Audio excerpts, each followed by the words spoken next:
when you do channel these things, is there a somewhat cutting off of like things inside of you when you channel them, like as in, Yeah, that's a great question. yeah, so certain things can't penetrate, Mm-hmm. whether or know too much about the vessel in which it's, yeah. Mm-hmm. So when I go into the space of channeling for clients, whether it's channeling your loved ones or channeling information, because sometimes people don't need to speak to someone on the other side or want to. Instead, they're more interested in like what's the best business move right now.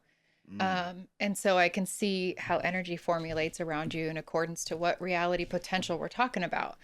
But Spirit told me a long time ago, I became aware at some point that before I channel, I go into like this void space where there's nothing. It's just all black. And there's not a sense of self, like a sense of Kimberly. It's just, and so I asked Spirit, like, why do I do this? I just became aware that I do this. Now, why do I do it? And they said, you have to become timeless in order to channel. So you have to remove memory, emotions, and thought. And I really sort of had that punctuated when I was in a car accident, had a head injury. I couldn't think right. I was in Right. cognitive rehab for several months afterwards, but I was aware, even though I couldn't put together thoughts very well or words, I could still channel. And it was even better because there was no thinking like rational mind, like so loud that it would get in the way. Mm. So, when you open up that space, depending on what you're looking at.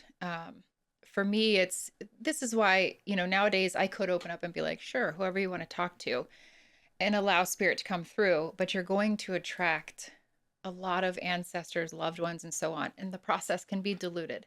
However, if you say, I want to talk to Johnny, then I connect to your energy and then Johnny's energy through yours. This is quantum entanglement.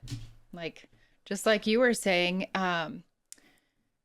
energy doesn't die. It just changes forms constantly. It's ever evolving. And so when you know this in a way that you can move beyond your own awareness of self-reference, now you're in the great big field of all that is.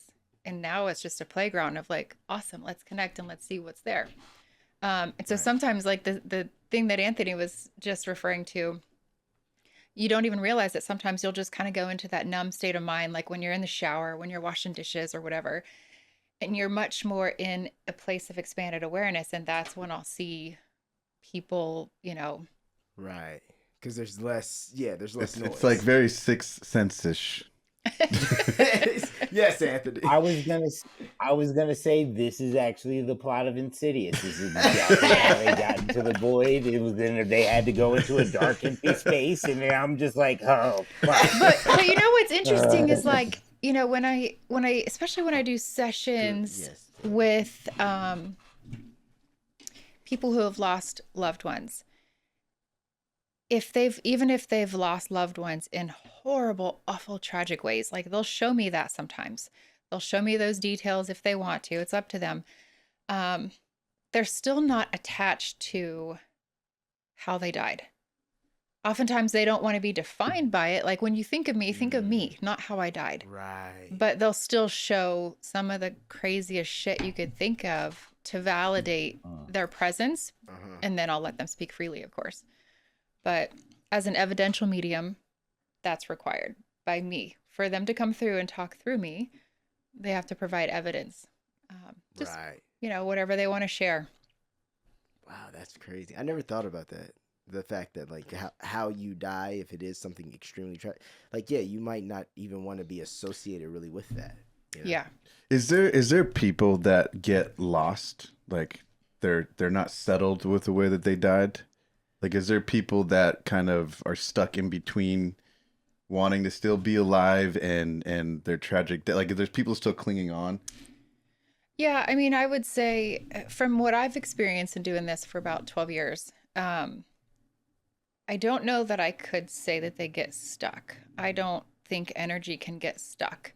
Rather, we experience resistance. And until we make our own breakthroughs, we're going to experience that resistance again and again. Just like, Right. you know, it's just like good girl dates bad boy. How come I keep having the same experience again and again until you make that breakthrough? Right. It's same energy, different circumstances, like no matter what we're talking about. But Like them Latinas in like a.